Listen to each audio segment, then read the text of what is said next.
You're listening to the Family Discipleship Podcast, a podcast of training the church.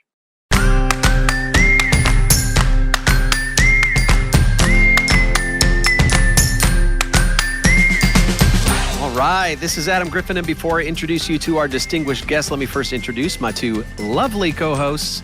First, the habitually happy Cassie Bryant. How you doing today, Cassie? I'm great. I loved how you worked in habit. Oh, thank you. That's very nice. Well, I think our guest gets a nickel every time we say habit on this podcast. You're going to be rich, Justin. And of course, we're joined by the consistently stunning Mrs. Chelsea Griffin. How you doing today, Chelsea? On top of the world. Happy to be here. Great. And what a distinct honor to have with us on today's episode, a lawyer, an author, a husband, a father, Mr. Justin Earley. How you doing today, Justin? I'm doing great. I'm doing really great. It sounded like somebody chuckled there when you said lawyer. Oh, I did, because I was thinking a boring lawyer is how he described himself. Yeah, that's right.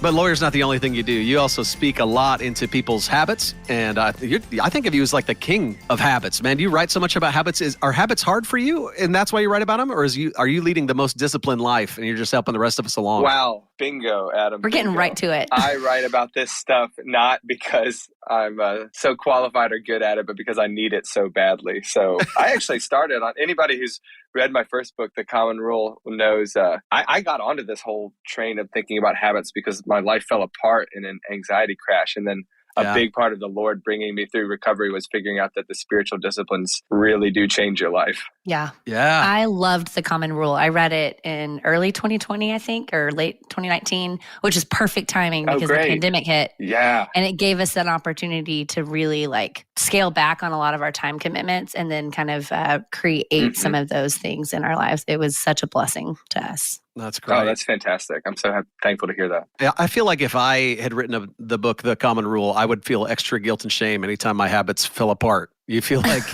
you're able to operate in a lot of freedom? Do you feel like you're able to walk a disciplined life and give yourself a break when your habits fall apart? You know, I do. And I think that is mostly just the Lord's grace. But I think because it is so true that I came to habits by way of failure. I mean, I really did get to a low point in my life. And because my experience with habits has been thinking about ways that the Lord can habitually interrupt your day with these levers of grace, like small actions on our part that seem to have outsized effect on our life. Like the only reason for that is grace, right? And so when I think about it, when I mess up or when I get off my routines, I just often think about going back to the arms of the Father, the arms of grace. Like life is better there. I'm not doing this stuff to impress God. I'm doing this stuff because He loves me, and this is the better way to live. So I really do, and I really do, and encourage anybody listening. Like it really is possible to think of discipline and habits in that way. As nothing legalistic, but everything gracious. That's great. So good, man. That's great. All right, for those who are listening who don't know you, Justin, maybe they haven't read The Common Rule yet or don't know about the book we're about to talk about, would you just introduce yourself? But also, could you tell us a little bit about your family? Yeah, I could do both. I do both. I'll start with the family. So I'm married to my wife and friend and compatriot in all things, Lauren. And we have 4 boys. They are Whit, Ash, Colt, and Shep. They are, as of the recording of this podcast, 9, 7, 5, and 3. So we have a wild house with a lot of things that get broken all the time. I am a lawyer. That's my main job, business lawyer. But as I said earlier, my life fell apart in my early years of lawyering. I used to be a missionary in China. And in the transition from being a missionary to lawyering, I had a real anxiety crash. And the Lord really uses spiritual disciplines and a lot of revelations on habits and their importance in our life to bring me to a new place with Him. And I've been writing about that ever since. So The Common Rule is my first book about spiritual disciplines as in your routines of work and technology. And then Habits of the Household is my second book, where I really kind of realized, oh my gosh, I should apply all this stuff to parenting and kids because it matters there too. That's good. Awesome. Well, we're so excited to have you on with us and excited to talk about all these topics. So thanks for being here. One of the reasons that we wanted to talk with you, because you've written this book, Habits of the Household. So I guess that's your second book. Is that right? Okay. Maybe I didn't know. Maybe you wrote a dozen books. I don't know. You have a lot of habits. But for those... Well, second published book. There's all kinds of ones sitting on my hard drive that no one cares about. I love that. Well, for those who haven't read the book yet, can you tell us a little bit about Habits of the Household and why you wanted to write it? Yeah, I can. The best way to come at this is the story that gave me the light bulb. So I'm putting my boys to bed one night, and this is a couple years ago. We had 3 boys at the time, and it's even worse now. But even then, it was, bedtime with the boys is just quite a scene. We're talking about bath water on the floor. They're into this thing where they escape from the bath and then start a naked wrestling match in their room. So that's going on. Board books often get involved as weapons, and it's really fun on the one hand. But on the other hand, I often do this. I flip into this mode of just kind of yelling everybody back to order and to bed, and I'll sort of lose my temper. And it was one of those nights where I just started, shouting about how much people were going to get injured if they didn't put their PJs on right now. And I give them like a short prayer and say I love them, and I turn out the lights. And I'm standing in the hallway this night, and I just have this realization that this is normal for me, which sounds like not that much of an epiphany. But on that night, my epiphany was, this is totally normal that I just start using my anger to control them and to get them to bed. And it's a weird shift when I'm like, God loves you, I do too, good night. And so I was confessing this to one of my pastors, because remember, the guy talking here is the one who just wrote a book on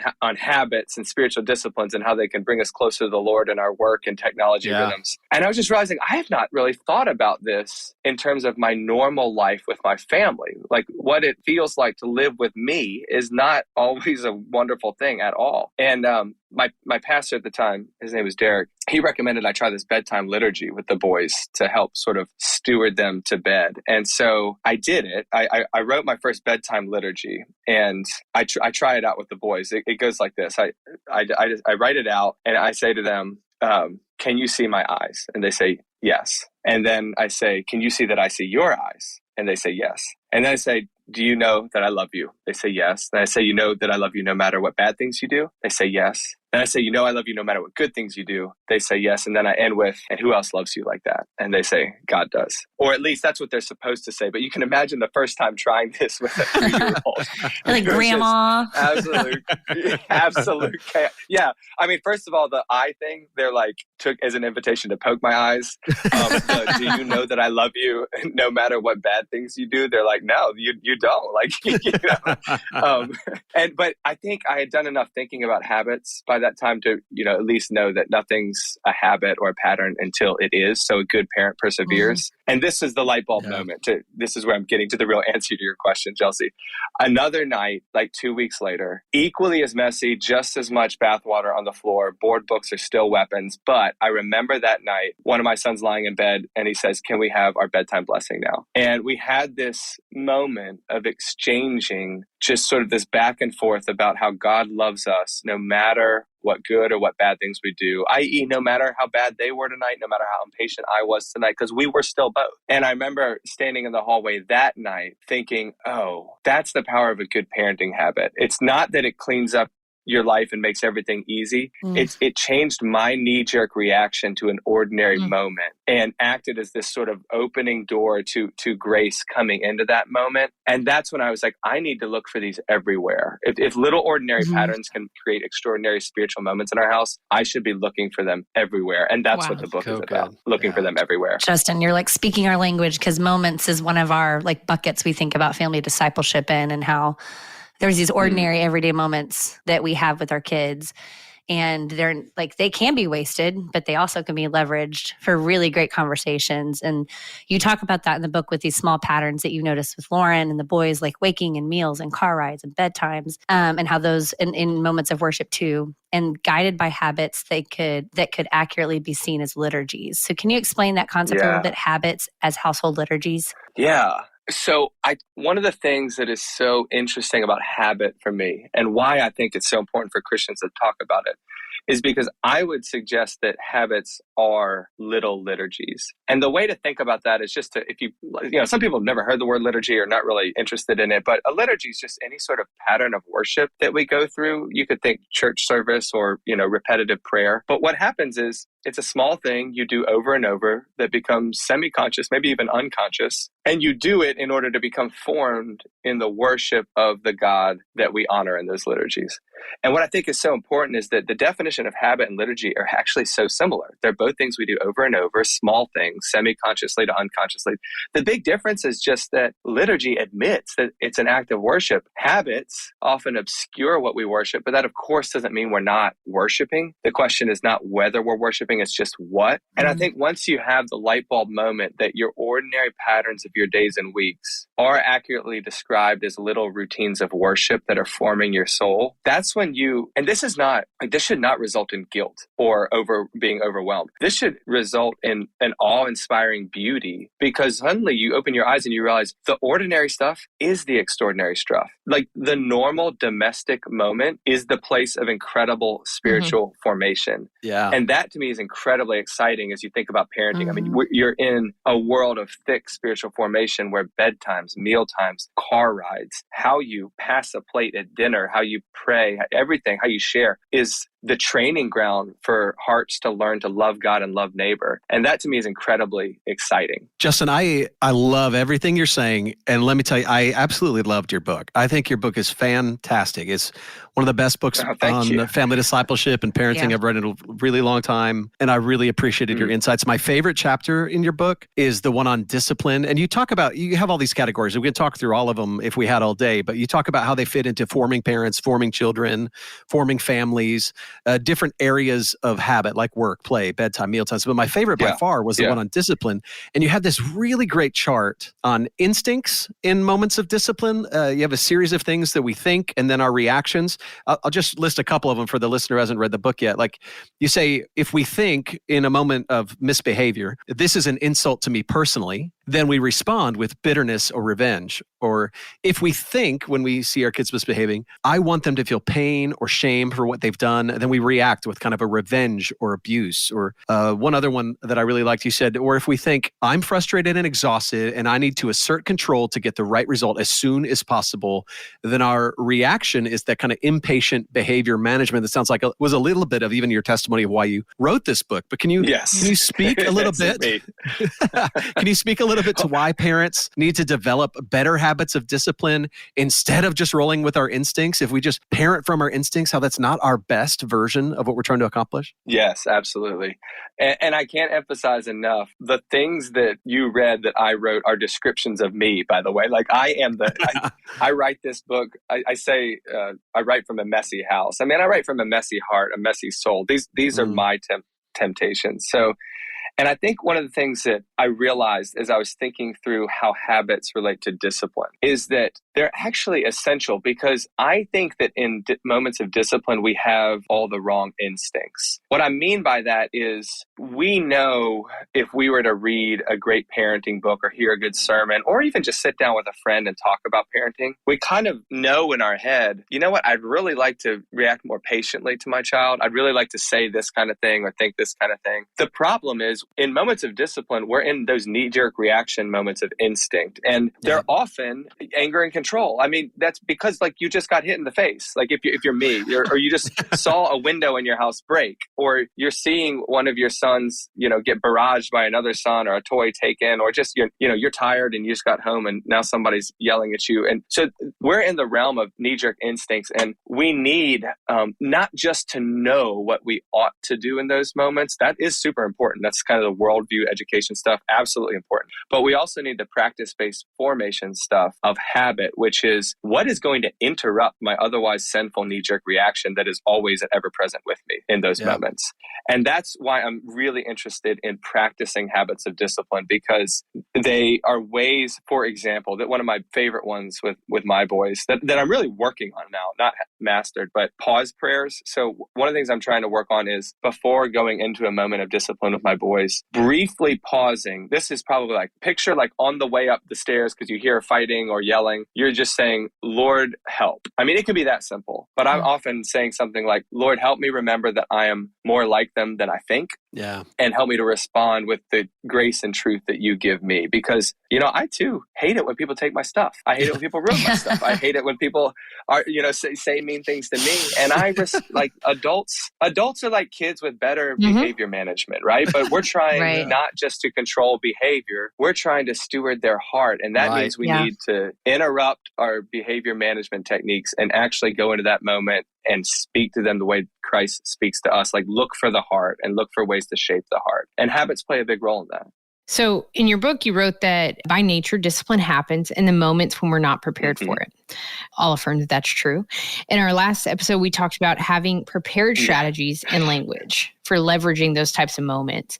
Can you tell us some examples of how you guys do that in your home and how the gospel impacts what you say to your kids in those types of moments?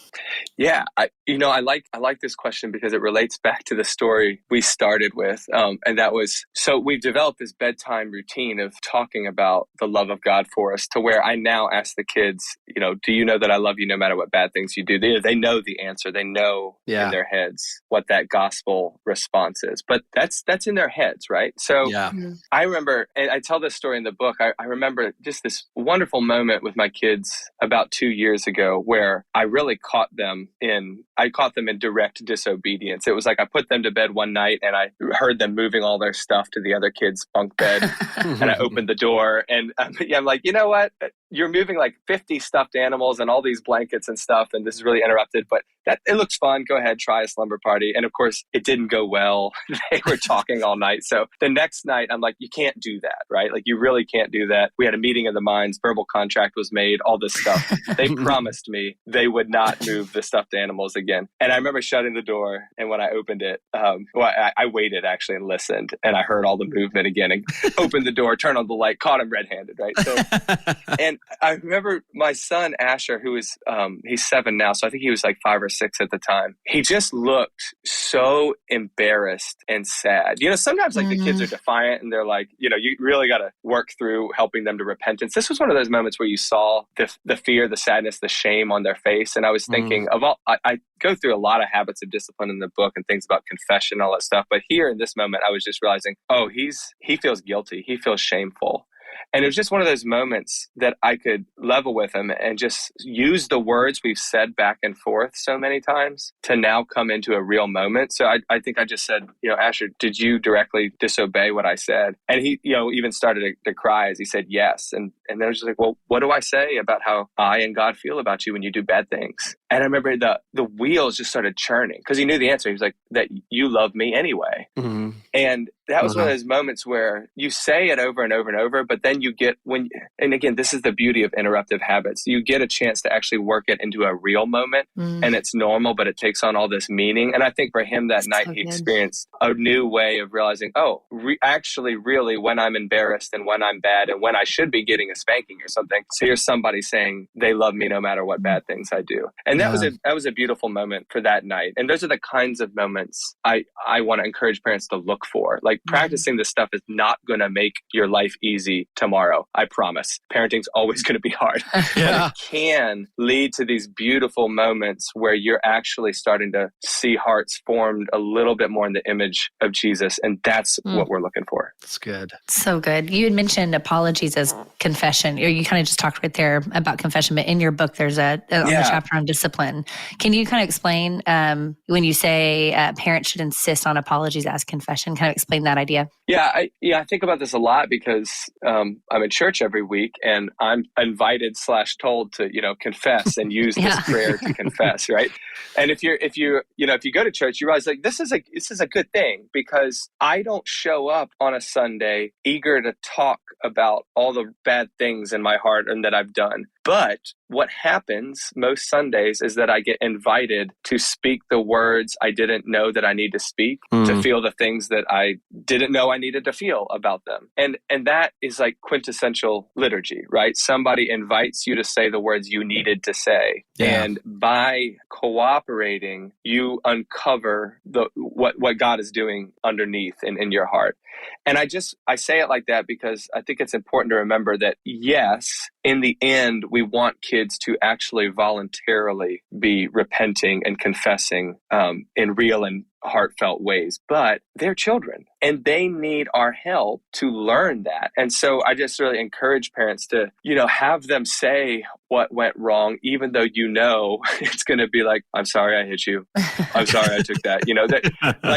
That's okay. That's okay. Like we're practicing. And I think practicing saying those words is the way that you begin to feel them. That's good. And we do this for reconciliation too. I mean, I talk about, I think it's really important when you get that moment of like, I'm sorry, will you forgive me? And they say the things they're supposed to say, but you can tell, nobody's really reconciled yet. We've got this little follow-up thing called the brothers hug, where they have to, you got to be wise as a parent. Like you don't apply this in all moments if somebody's still really upset or it's just not working. But 9 times out of 10, we say, all right, time for the brothers hug. And that's where they have to hold on to each other until they both start laughing or smiling, or at least can crack a genuine smile. And it's just one of those things that helps us practice reconciliation, because I like to remind people, you're living in a house with human beings, family, you're going to get mad at each other. You're going to hurt each other.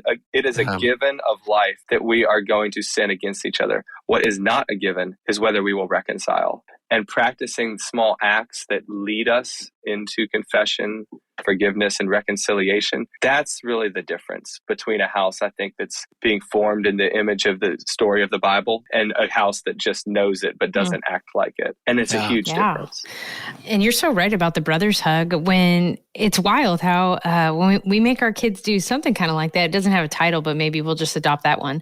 But it always, it always does result in laughter. And I don't know why. And particularly our oldest one, he just falls apart. He cannot stop laughing when I'm like, okay, now you guys have to hug each other until I say stop, Oh, I love it. Chelsea, I actually came across a study after writing this, and somebody told it to me. They were like, hey, I read that thing about the brothers hug. Did you know? And they emailed me some study that if human beings hold on to each other for something like average of 9 seconds, your brain starts to release these new chemicals and endorphins. I'm like, yeah. So maybe that's it. And I'm just like, the way that God made us, it's just makes more sense. And I was like, oh, well, there's another reason, We need to start selling like little Capri Suns of oxytocin. Put women into preterm labor, Adam. Oh, okay. Chelsea's a nurse. Yes.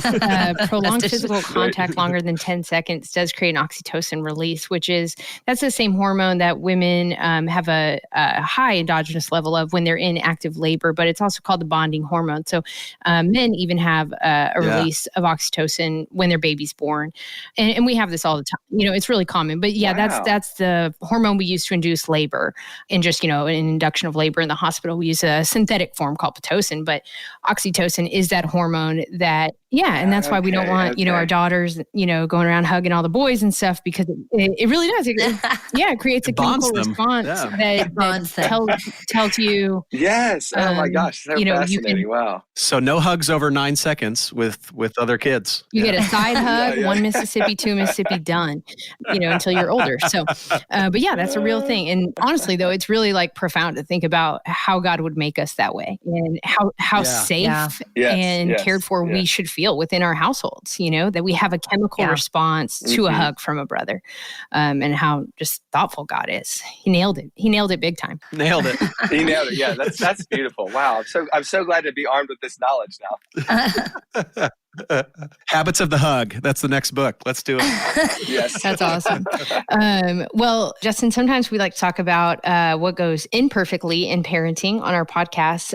Can you share any examples from your home that could remind our listeners that you and Lauren aren't perfect either? Get real with us. Oh my gosh. Yeah. Come over anytime. The ways are, more numerous than the sand. So I think screen time is one that we've been thinking about actually forever and even now. So we started our parenting with just, throwing an iPhone to the back seat to try to get the kid in the car seat to calm down and stop crying, which is normal. I mean, and now, we write and talk about rhythms of screen time. And yet we're still figuring this out too. I mean, we just bought the boys a Nintendo Switch for Christmas, which, by the way, was like a miracle, because the next week we had to start quarantining for almost a month for COVID. And we were saved by Mario Kart and Smash Brothers. So it was just it's an incredible gift. And so I think I say this one because we write about how, and I say we because Lauren had such an impact on this chapter on screen time. We write about how you really need to be thinking about formation in screen time rhythms, and how more is happening than just how much time is too much. I mean, we're being formed by stories, formed by media, formed by our isolated interactions and our communal interactions, all this stuff. But I just we go in and out of times where we're like, whoa, we just went on a bender. That was way too much this weekend. Or we reevaluate and say like, we shouldn't have let them watch that movie. Or we watch something where we're like, yeah, we would not watch that again. And it's just, it's really important, I think, that people think about it. But you got to know that with screen time and with any other habit, we are not trying to impress God. Like, he's not impressed by our habits. He's impressed by his son, Jesus Christ, who died and rose again in our stead. And I just like to remind people that none of our habits will change God's love for us. And that's good news. But what's even better news is that God's love for us can and should change our habits. So if you feel like a failure in your parenting and your habits and your screen time, whatever it is, I say join the club. Like, me and Lauren feel like that most days. And that's why we try to cling to this stuff, because we actually believe the Lord is working in failures like us to love our children and disciple them into people that look just a little bit more like his son, Jesus. Amen. That's so helpful. Thank you. Thank you for that. All right. Well, at the very, very end of the book, in the epilogue, what comes after the content, you give the readers this family age chart. I know you give them a picture from your journal, but then a blank one for them to fill out. And I loved it. This filling out this chart, you kind of have your ages and your spouse's ages over on the left, and you have each of your kids' ages, and you kind of are managing, what are the windows of time you have to accomplish what? And this made me feel very old, as it showed me like how old I am compared to my kids, and how soon I am to be 50, how soon I am to be 60. But it also helped me wrap my head around the actual window of time I have left with my kids in my house. I was wondering, what was that exercise like for you? When you first are sitting down and contemplating the window of time you have when your kids live at home, what came to mind for you and Lauren? Yeah. Well, first of all, the listeners should know that this was totally random for me, / I guess that means providential, but it seemed random. I was just sitting at a coffee shop working on a client email or something. I can't remember, when I suddenly thought, like, how old will Whit be when I'm 50? And I remember writing it down. And then I thought, well, how old will Ash be? And then I was like, well, I guess we got to do all of them. And I wrote out the chart, Adam, that you just described, because I'm a weird guy who does stuff like that. And I think my reaction was actually one of sort of revelation and gratitude, because it's actually very possible and normal. So if you do this, and I'd encourage you to do it, don't feel bad when you're like, oh my gosh, I'm old and time is fleeting. Like, when you look at your ages next to your kids' ages, you'll kind of realize that you've got 10, maybe 15, maybe less than 10, depending on where you are. You've got just a window of time that are actually the real good years for formation before you all start to part ways. And obviously there's worlds of relationship and formation after kids leave the house. Right. There's worlds of things happening before they're even conscious in the house. But when you do the age chart, you'll see there's this really kind of little window of time where you really get to pattern your lives together, exchange time together, exchange words together. And I like to look at that and just think, this is the school of love years. Mm-hmm. This is where the household there is no better place that teaches you how to love another human being and love God like the household does. And I think what's possible is to look at that time and realize that it's more important, and you're gifted with this time. Like, it's not just fleeting, it is fleeting, but it's also just, it's weighty.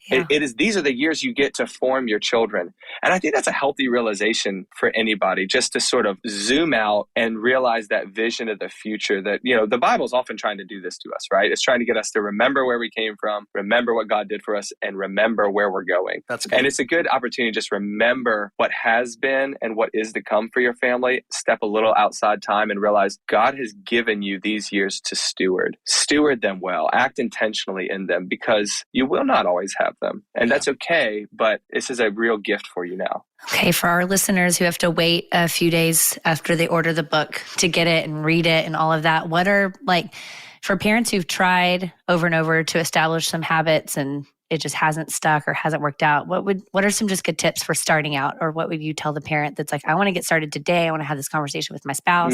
What would you say while they kind of wait for the book? I would say to find community, because one of the things that is so important to me that I've realized in writing about habits is that the communal habits are the stickiest habits. And really, it's really, really, really hard to change outside of a community who also believes that you can change and will work with you and stay accountable to you. I mean, really, that's what the church is at its best.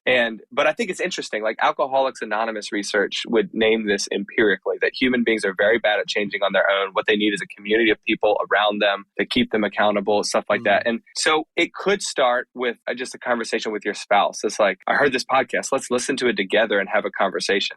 That would be awesome. I think what is even more awesome is if you get together with your small group or maybe just your best friends, like have another couple over with a glass of wine or a cup of tea and talk about this stuff. It is impossible to underestimate how much more this stuff changes you when you do it with friends or with community. So this is true, y'all, for me. So just 2 nights ago, I was sitting out with my best friend, Steve and Matt, around a fire. We're doing our regular accountability rhythm. And almost the whole time, we just talked about our kids, because we're all in the thick of these years I just described on the age chart of really trying to figure out how to care for them, how to form them. And we're talking about our impatience, our anger, our worries for them, our fears for them, the difficulties we're having in our marriage. But just by virtue of talking about it with 2 other guys around a fire for an hour, we left better fathers, better husbands, better disciples. That's good. And life actually changes. So I would just encourage you to listen to this podcast with some friends, read the book with some friends, have that conversation with your spouse, think communally. Yeah. That's so good. And that's so true. I think Adam and I both feel that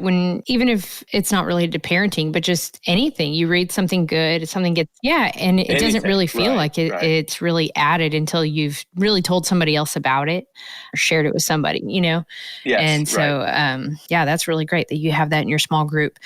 I love that. Well, Justin, when a mom or dad gets to the end of your book, what is the main thing you hope that they really walk away with, or how do you hope that your book could shape the way people view God? I hope by the time people get to the end of the book that they see that God is the truest and most loving parent that any of us have. That's good. And that most of parenting is not so much about how we are shaping our kids, but rather how God, the good parent, is shaping us and our kids. And I think when we realize that sort of chain of life, that beautiful idea that God is forming his children named us.